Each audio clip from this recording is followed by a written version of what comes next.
السلام عليكم، مرحبا بكم في قناة وصفات أم ريم. كنتمنى تكونوا بألف خير وانتم كتشاهدوا لا فيديو ديالي. وكيف العادة كنرحب بالناس اللي التحقوا بالقناة، كنقول لكم مرحبا بكم والف مرحبا. جيت وجبت لكم معايا كيك رائع، من اروع الكيك اللي ممكن تجربوه وغادي يولي معتمد مع عندكم متأكدة. هاد الكيك هذا غادي نشاركه معكم بدون حليب بدون زبدة، والاهم انه بدون دقيق ابيض. كيك اللي كيجي رائع هشيش كيدوب في الفم، كيجي اسفنجي وخطير. غادي نشارك معكم بواحد الطريقه اللي هي سهله، غنشارك معكم جميع المعلومات والتفاصيل باش ينجح معكم هذا الكيك هذا. كيف قلت لكم اللي هو كيك ناجح من اول تجربه، والمذاق ديالو ولا اروع، كيجي في المذاق خطير. ما عليكم غير تفرجوا في الفيديو من الاول حتى الاخر باش نشارك معكم جميع الاسرار والتفاصيل. وغادي نشارك معكم واحد المكون اللي غتضيفوه للكيك ديالكم وغادي يخليه يجي منفوخ وعالي وهشيش. خليكم مع الفيديو، فرجه ممتعه. غادي ندوزو دابا المكونات. غادي نحتاجو 3 الحبات ديال البيض، يكون الحجم ديالهم كبير ويكونوا بدرجه حراره المطبخ. ضروري البيض تاعنا يكون بدرجه حراره المطبخ، نكونوا خرجناه من الثلاجه واحد المده ديال ساعه على الاقل. الا نسينا في الثلاجه وما خرجناش، كنديروا الماء يكون دافي في واحد الاناء وكنحطوا فيه البيض تاعنا وكنخليوه حتى كيدفى، عاد باش كنخدموا به الكيك. باش هكا الكيك نضمنوا بانه غادي ينجح معنا ويجي طالع.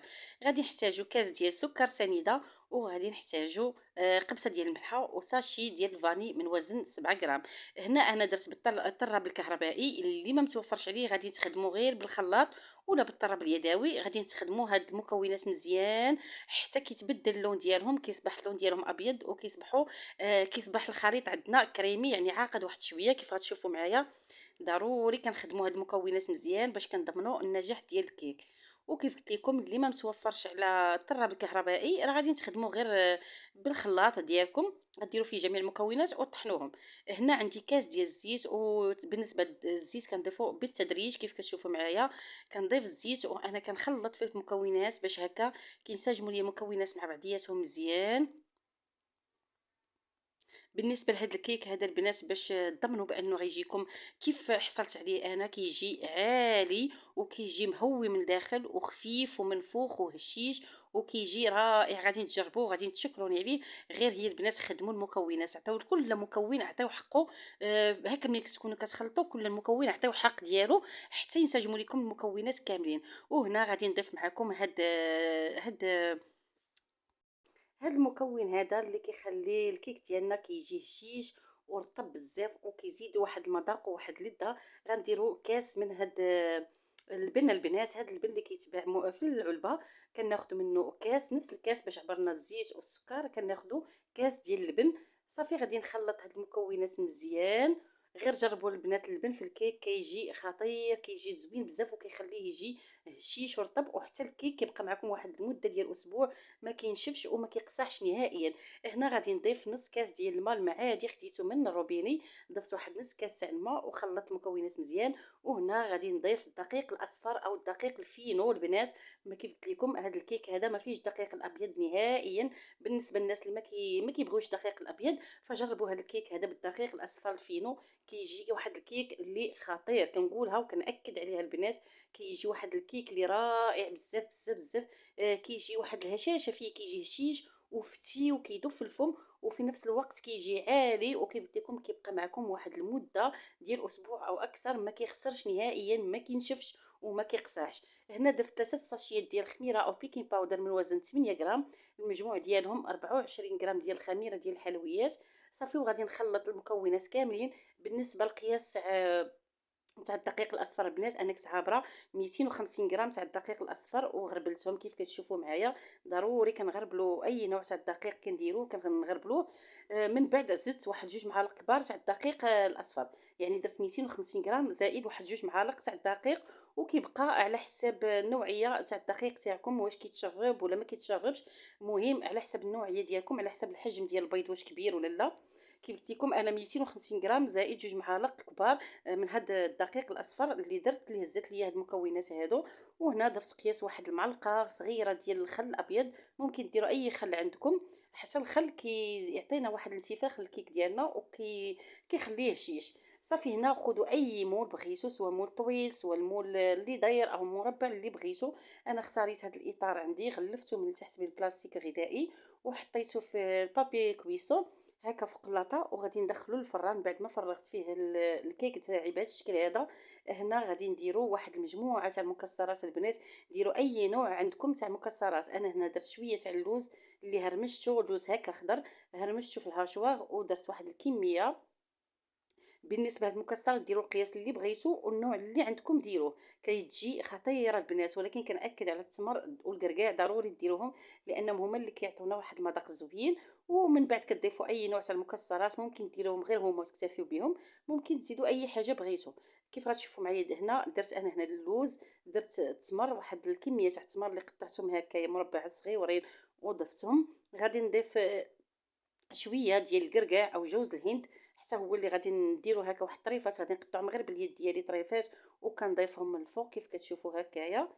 المهم بالنسبه لهاد الفواكه الجافه راه كديروا اي نوع عندكم، اللي متوفر عندكم، او اي نوع نتوما كتعشقوه وكتبغيو كتخدموا به الكيك تاعكم. غير بواحد الملاحظه البنات نقولها لكم بالنسبه لهاد الكيك هذا، راه هادوك المكسرات ما كينزلوش لتحت نهائيا، حتى حبه وحده ما كتنزل، غير جربوها.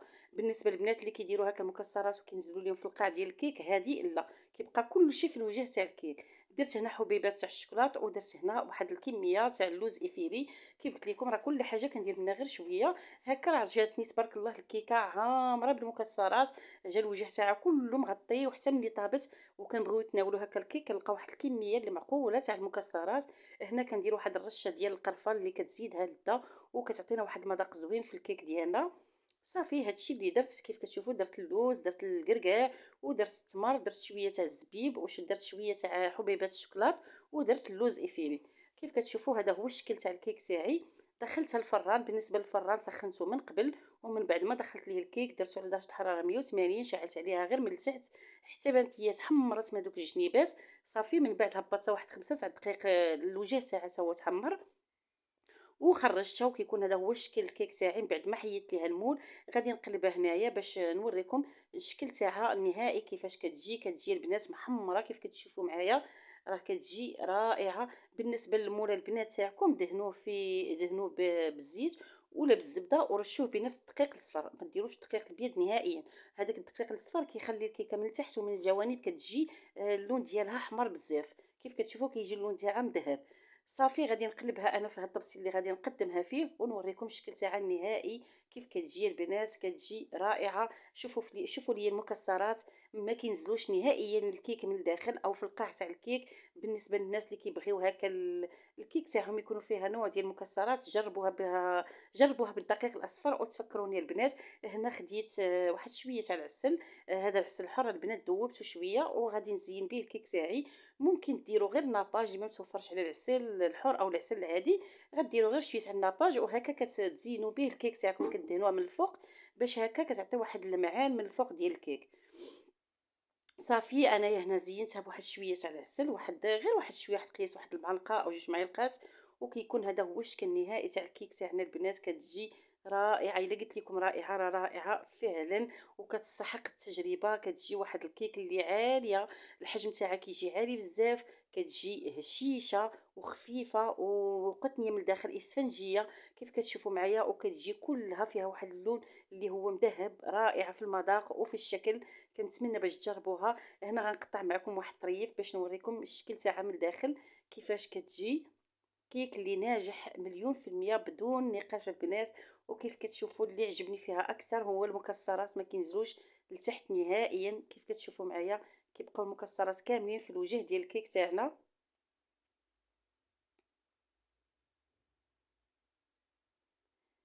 وهنا غادي نقطع لكم واحد شويه باش تشوفوها كيفاش كتجي هشيشه البنات، وخفيفه خفيفه خفيفه بزاف وقطنيه، وكانكم دايرينها بالسميده الرقيقه ماشي بالفينو. ما كتجيش نهائيا باينه واش بالفينو ولا لا. كنتمنى هاد لا فيديو هذا ينال الاعجاب ديالكم، وإلا عجبكم كيف ما تنسونيش من لايكات وتعليقات وبارطاج فيديو مع حبابكم وصحابكم وفي مواقع التواصل اللي تعم الفائده. ونخليكم في امان الله الى فيديو اخر ان شاء الله، ودمتم في رعايه الله.